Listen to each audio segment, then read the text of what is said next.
Hi everyone, this is going to be my review for Little Women. Little Women is rated PG. Just a quick summary. So Little Women is based off of the book that came out in the 1800s called Little Women. It's actually a really famous American novel. I was a big fan of it. Growing up as a teenage girl, I was really a big fan, reading it. And then the movie came out in the 1990s of an adaptation of Little Women. It was fantastic. But anyway, if you don't know what the story is about, well, this is a modern telling. So instead of this being taking place in the 1800s, this is actually taking place now.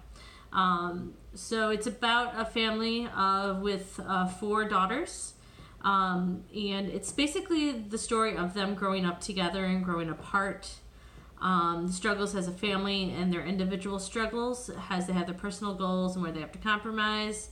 And it's basically a very coming of age, growing up, and about family.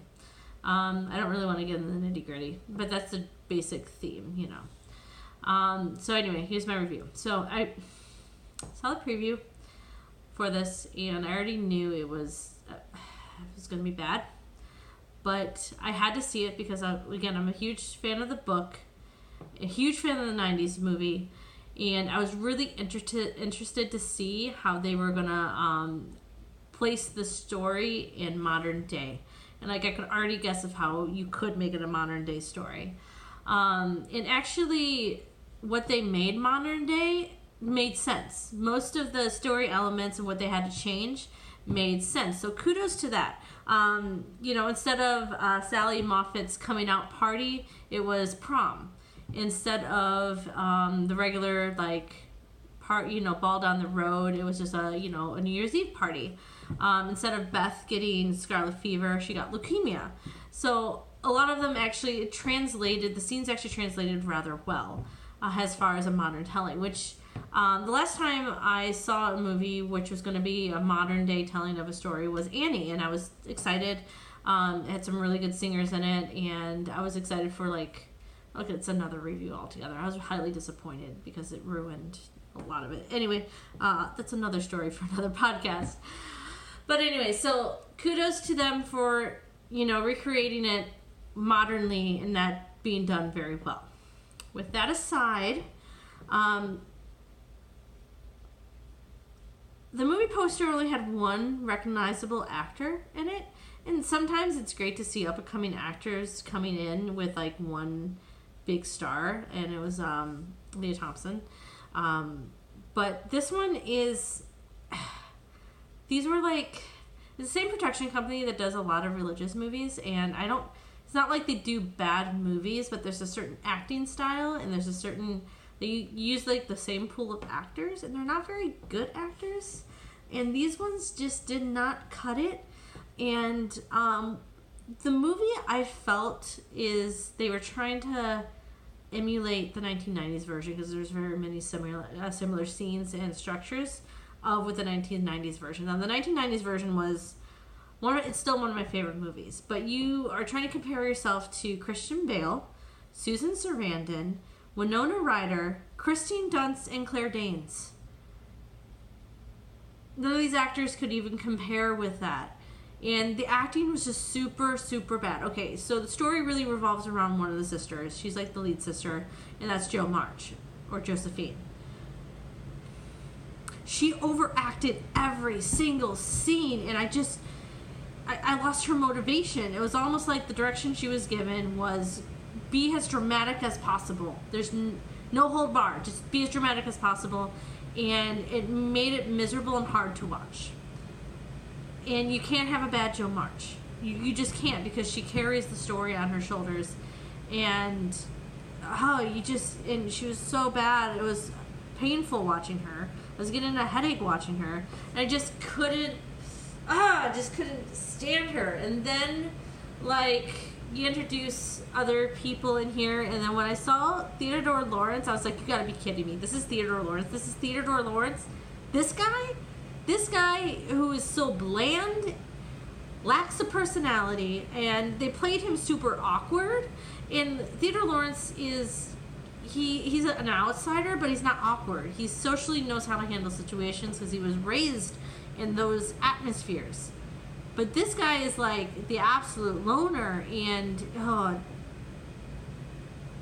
no. And I feel like Amy was played too young. I feel like she should have been a younger actress. And then, like, the ages of the other two sisters, I was confused. Like, I know personally that Meg is the oldest, but it seemed like in here that Jo was the oldest, but you couldn't really tell. Now, there's some elements that you couldn't really translate into modern day. Really, you couldn't. So one scene that, it's a famous scene in the book is Amy going to school, and the big thing is trading limes, because it's like 1800s, come on, they didn't have money or anything like that. So I couldn't really think of anything that would be worth trading and getting caught in school. So I understand that, but I don't understand why they took the aunt and they changed her character so much. Like, they could have made her character the same, and it wasn't. So, like, I was just confused, and they changed her ending as well. Other things that I'm just going to go on all the things that kind of bothered me. Let's see. Okay, so it takes place in Massachusetts, and this is, I was just like, you're kidding me. So Massachusetts, it's in the north, so you know what happens in the winter, you know what happens in December. It's cold, it's snowing. We even saw snow in the scenes, right? It's really, really frigid cold. So the New Year's Eve party that takes place outside, and the skimpy outfits everybody was wearing, and no jackets, I was like, And then somebody falls in the pool and gets out and doesn't act like it's the biggest deal, like they're not cold or anything. You would be freezing. Just realistic. Okay. Other things that they did change is, and I don't understand why they did this instead of that, is there's a scene where Amy falls through ice, but they decided to make it horseback riding. And I was like, you could still do a skating scene. They still have the same river there. They could still be skiing on it, and not skiing, but skating on it, but you decided not to. Beth was the major problem with this story. Now, in the book, even in the 90s movie, Beth is like the heart of the family. She's written to be extremely shy and, really just a homebody that wants to, just stay with her family at all times. It works with a character that was born in the 1800s.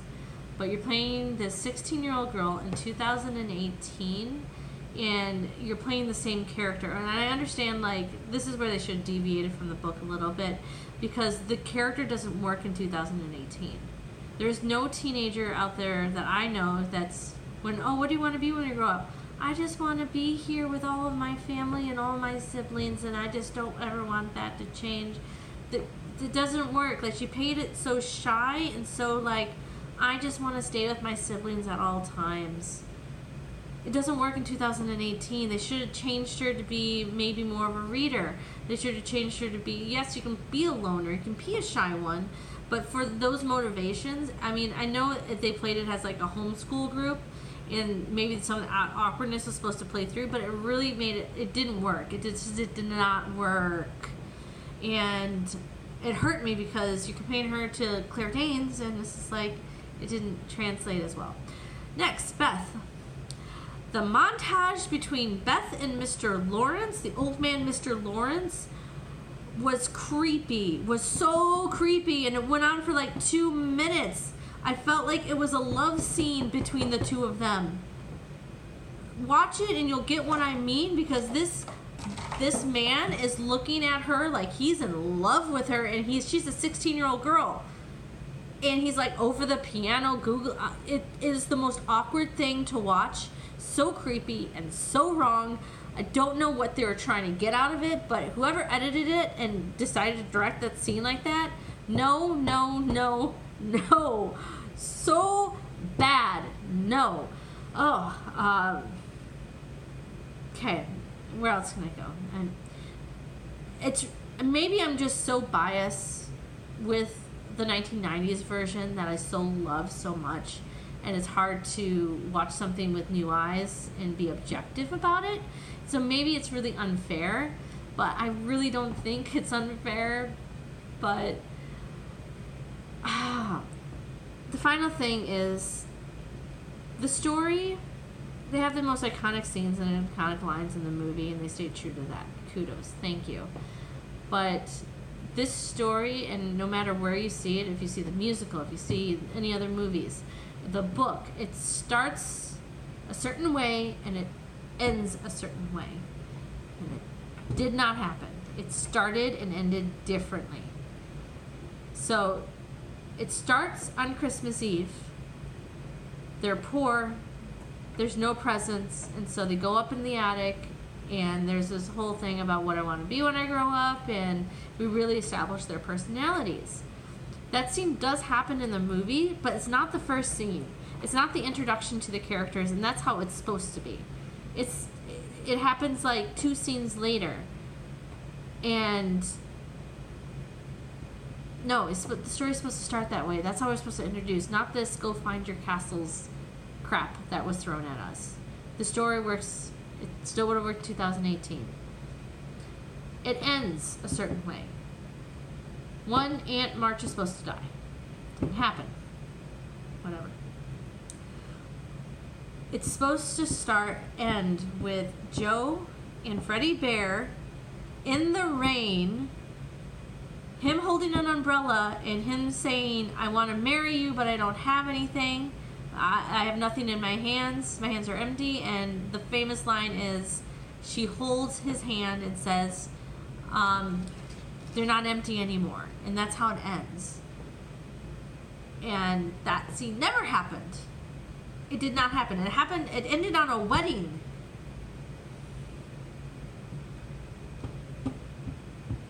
You try to stay true to the book as much as possible, but you deviated from the very classic beginning, iconic beginning, and the iconic end. You didn't even get that line in. And it hurt me. It's like, other things that kind of bothered me is the dad was hurt in the movie, but it wasn't a big deal like it was in the book. Okay. And then the whole romance between Mr. Brooks and Meg was kind of glossed over, and that's kind of a fun thing, and it actually shows us Joe's personality a little bit more. And then we did not see the courting between Laurie and Amy. And Amy was supposed to be in Europe still when when Beth passed away, and that's a whole Laurie bonding with Amy thing. And that didn't happen. Like, I was expecting it seemed to be going in that way when Joe refused Laurie, and that maybe, you should stay with your Aunt March, or maybe you should go to New York, because Amy is actually going to go visit Aunt March. That should have happened. It would have been easy. It wouldn't have been, too much time or anything, but it didn't. There was no, growing up for Joe's character in New York, and that's where she makes the most change. And we didn't get to see that transition. We didn't get to see that characterization change. And I'm really sad that they didn't take the opportunity to show that change of her going to New York and being brought into new situations and stuff. And it just didn't.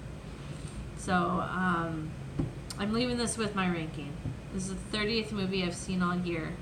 I have to rank this at number 38.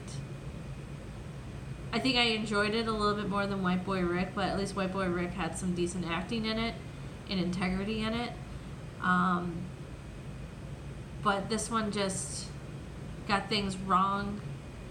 If you're going to do a modern telling, it should have been done by a different studio. It should have been done with different actors. It should have just been different. All right, that's it.